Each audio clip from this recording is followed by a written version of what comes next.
చంద్రబాబు నివాసంలో ఎన్డీఏ కూటమి నేతల కీలక సమావేశం జరుగుతోంది. పవన్ కళ్యాణ్, పురంధేశ్వరి, బీజేపీ రాష్ట్ర ఎన్నికల ఇన్ఛార్జ్ సిద్ధార్థనాథ్ సింగ్ తో చంద్రబాబు సమావేశమయ్యారు. తదుపరి ఎన్నికల ప్రచార శైలి, భవిష్యత్తు కార్యాచరణ, క్షేత్రస్థాయి పరిస్థితులపై చర్చించారు. అనపర్తి, ఉండి తదితర స్థానాలపైన చర్చిస్తున్నట్లు సమాచారం. మార్పు కోరుకుంటున్న వివిధ స్థానాలపైన కూటమి నేతలు చర్చిస్తున్నారు.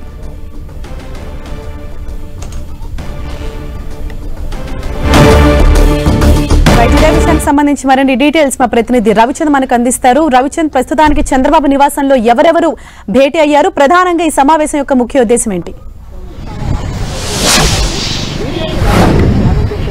హరీష, చంద్రబాబు నివాసంలో ఎన్డీఏ కీలక నేతల సమావేశం జరుగుతుంది. బీజేపీ జాతీయ నేతలు, ఆంధ్రప్రదేశ్ సంబంధించిన ఎన్నికల ఇన్ఛార్జీలు ఎవరైతే అరుణ్ సింగ్ కావచ్చు, సిద్ధార్థనాథ్ సింగ్, ఆయనతో పాటు వారిద్దరితో పాటు బీజేపీ రాష్ట్ర అధ్యక్షురాలు గగ్గుబాటి పురంధేశ్వరి కూడా ఈ సమావేశంలో పాల్గొన్నారు. జనసేన నుంచి పవన్ కళ్యాణ్, ఆ పార్టీ అధినేత కూడా హాజరయ్యారు.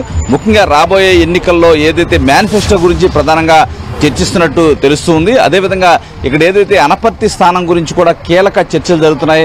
ఎందుకంటే అక్కడ టీడీపీ నుంచి రామకృష్ణారెడ్డి ఉన్నారు. ఇట్టి పరిస్థితుల్లో కూడా ససేమిరా ఆయన దారిలోకి రావట్లేదని బీజేపీ అయితే ఫిర్యాదు చేస్తున్నట్టు కూడా తెలుస్తుంది. బీజేపీ అభ్యర్థికి సహకరించట్లేదు, ఆయన ప్యారలల్ గా తిరుగుతూ ఉన్నారు. ఈ ఇష్యూ సెటిల్ చేయాలని చెప్పి బీజేపీ అధిష్టాన వర్గం నుంచి చంద్రబాబు కూడా సమాచారం వచ్చింది. ఈ అంశాల గురించి మాట్లాడుతున్నారు. అదేవిధంగా ఉండికి సంబంధించి కూడా మాట్లాడుతున్నారు. ఎందుకంటే గతంలో కొన్ని ప్రతిపాదనలు వచ్చాయి. అక్కడ ఏదైతే నర్సాపురం ఎంపీ అభ్యర్థిని మార్చి ఉండి స్థానం ఇస్తాం, నర్సాపురాన్ని త్రిబులార్కి ఇవ్వాలని చెప్పి టీడీపీ ఒక ప్రతిపాదన అయితే బీజేపీ అధిష్టాన వర్గాన్ని పంపింది. ఆ ఇష్యూ కూడా ఇంకా కొలిక్కి రాలేదు. అయితే టీడీపీ కూడా ఆఖరి వరకు చూసి ఏదైతే ఉండి స్థానాన్ని త్రిబులార్కి ఇవ్వాలనే ఒక నిర్ణయానికి అయితే వచ్చింది. అయితే దాని గురించి కూడా చర్చిస్తున్నట్టు కూడా మనకి తెలుస్తుంది. ఏది ఏమైనా గత కొన్ని రోజుల నుంచి జరుగుతున్న ప్రచార సరళి కావచ్చు, రాబోయే రోజుల్లో ఏ విధంగా ప్రచారం చేయాలి, పవన్ కళ్యాణ్ కావచ్చు, చంద్రబాబు కావచ్చు, ఇప్పటికే ఉమ్మడి సభలు కూడా నిర్వహిస్తున్నారు. నిడదవోల్లో అయితే పురంధేశ్వరి కూడా, ఈ ముగ్గురు కలిసిన సమావేశం కూడా జరిగింది. రాబోయే రోజుల్లో బీజేపీ, జనసేన పోటీ చేసే స్థానాల్లో కూడా చంద్రబాబు విస్తృతంగా పర్యటించాలనుకుంటున్నారు. అప్పుడు ముగ్గురు కూడా ఏదైతే పురంధేశ్వరి, పవన్ కళ్యాణ్, చంద్రబాబు ముగ్గురు కలిసి ఈ మూడు పార్టీలు కలిసి ప్రచారం చేయాలనేది కూడా ఒక డిసైడ్ చేస్తున్నారు. నామినేషన్లు వేసిన తర్వాత ఏ విధంగా 18 నుంచి నామినేషన్లు వేస్తూ ఉంటారో, ఆ తర్వాత ఎన్నికల ప్రచారం ఏ విధంగా ముందుకు పోవాలి, పవన్ కళ్యాణ్, చంద్రబాబు కలిసి ఎక్కడెక్కడ పర్యటిస్తున్నారు, ఎన్నికల వ్యూహాలకు సంబంధించి కీలక ఏదైతే సమావేశం అయితే జరుగుతుంది. అదేవిధంగా రాష్ట్రంలో జరుగుతున్న ఏదైతే కొంతమంది అధికారులపై ఫిర్యాదులు చేస్తున్నారు. పురంధేశ్వరి కూడా ఎన్నికల సంఘానికి లేఖ రాసింది.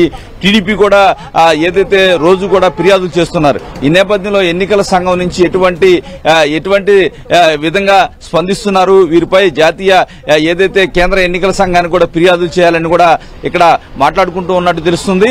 ఏదైనా బీజేపీ జాతీయ నేతలు సిద్ధార్థనాథ్ సింగ్ కావచ్చు, అరుణ్ సింగ్ కావచ్చు, వీరికి సంబంధించిన అంశాలన్నీ కూడా కేంద్రం దృష్టికి కావచ్చు, అదేవిధంగా కేంద్ర ఎన్నికల సంఘానికి ఈసీ దృష్టికి తీసుకువెళ్లి న్యాయం చేసే విధంగా ప్రయత్నిస్తున్నట్టు కూడా ఆ అంశాలు కూడా ఇక్కడ చర్చకి వస్తున్నట్టు తెలుస్తుంది. రాష్ట్రంలో కొంతమంది అధికారుల మీద ఫిర్యాదులైతే ఈ కూటమి అయితే చేస్తుంది.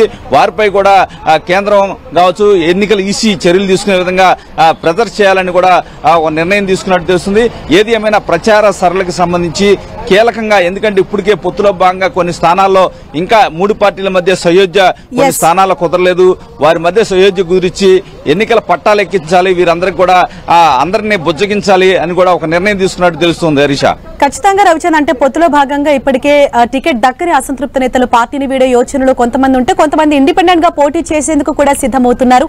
ఈ నేపథ్యంలో వీరిపైన, అంటే ఇటువంటి అసంతృప్త నేతలపైన ఏ విధంగా దృష్టి సారిస్తున్నారు? అంటే ముందుగా అసంతృప్త నేతలు ఎవరైతే ఉన్నారో వారిని బుజ్జగించే కార్యక్రమాలు అయితే చేయాలనుకుంటున్నారు. ఎందుకంటే ఇప్పుడు వరకు కూడా గత ఏదైతే సీట్లన్నీ కూడా ప్రకటించిన తర్వాత కొన్ని చోట్ల ఇంకా కూడా ఒక కొలిక్కి రాని పరిస్థితుంది. ఏదైతే రెండు పార్టీల మధ్య సీట్ల సర్దుబాటులో భాగంగా కొంతమంది ఎవరైతే ఫస్ట్ లో అయితే కొంతమంది మాట వినని పరిస్థితి, పార్టీ అధిష్టాన వర్గాలను కూడా ధిక్కరించే పరిస్థితి. కానీ ఇప్పుడిప్పుడే సెట్ అవుతున్నారు. వారికి కొంత సమయం ఇవ్వాలి, ఎట్టి పరిస్థితుల్లో కూడా వారిని సెట్ చేయాలనే విధంగా కూడా వీరు ఆలోచన చేస్తున్నారు. వారందరికీ నచ్చజెప్పే విధంగా కూడా కొన్ని చర్యలు అయితే తీసుకోవాలని కూడా చూస్తున్నారు. ఎందుకంటే రాజకీయంగా భవిష్యత్తులో ప్రభుత్వం వస్తే వారికి ఏ విధమైన ప్రాధాన్యత ఇస్తామో, వారు ఎన్నికల్లో కలిసి పనిచేయాలి. ఎందుకంటే వారు కనుక పని చేయకపోతే క్యాండిడేట్ విజయాల మీద ఆ ప్రభావం పడే అవకాశం ఉంటుందని వీరు ఒక అభిప్రాయపడుతున్నారు. వారందరికీ నచ్చ చెప్పాలని భావిస్తున్నారు. ఒకవేళ కనుక అన్ని విధాలుగా ప్రయత్నించి వారు కనుక సహకరించకపోతే గట్టి చర్యలు తీసుకునే విధంగా కూడా వీరి చర్చలు అయితే జరుగుతున్నాయి. ఇప్పటికే ఎక్కడెక్కడ ఎటువంటి ఇబ్బందులు ఉన్నాయో కూడా గుర్తించారు. వారందరితో మాట్లాడే ప్రయత్నం చేస్తున్నారు. ఎందుకంటే ముఖ్యంగా టీడీపీలో అంతర్గతంగా ఉన్న ఇష్యూస్ కూడా చంద్రబాబు అయితే మాట్లాడుతున్నారు. మొన్న సమయం దొరికినప్పుడల్లా కూడా అసంతృప్త నేతల్ని పిలిపిస్తున్నారు. వారి రాజకీయ భవిష్యత్తుకి భరోసా కల్పిస్తున్నారు. అదేవిధంగా జనసేనలో కూడా పవన్ కళ్యాణ్ కూడా అదే పని మీద ఉన్నారు. ఎందుకంటే జనసేనలో కూడా ఈ మధ్య కొంతమంది కీలక నేతల పార్టీని వీడారు. ఈ నేపథ్యంలో పవన్ కళ్యాణ్ కూడా వారందరినీ పిలిపించి మాట్లాడే ప్రయత్నం అయితే చేస్తున్నారు. బీజేపీ అయితే ముఖ్యంగా ఇబ్బందులు ఎదుర్కొంటుంది. ఎందుకంటే ఇటు జనసేన టీడీపీ నుంచి కొంతమంది సహకరించలేదనే ఫిర్యాదులు వస్తున్నాయి. ఈ నేపథ్యంలో వారు కూడా ఈ అంశాలన్నీ కూడా కలిసి మాట్లాడుకుంటూ ఉన్నారు. Harisha, thank you Ravichand.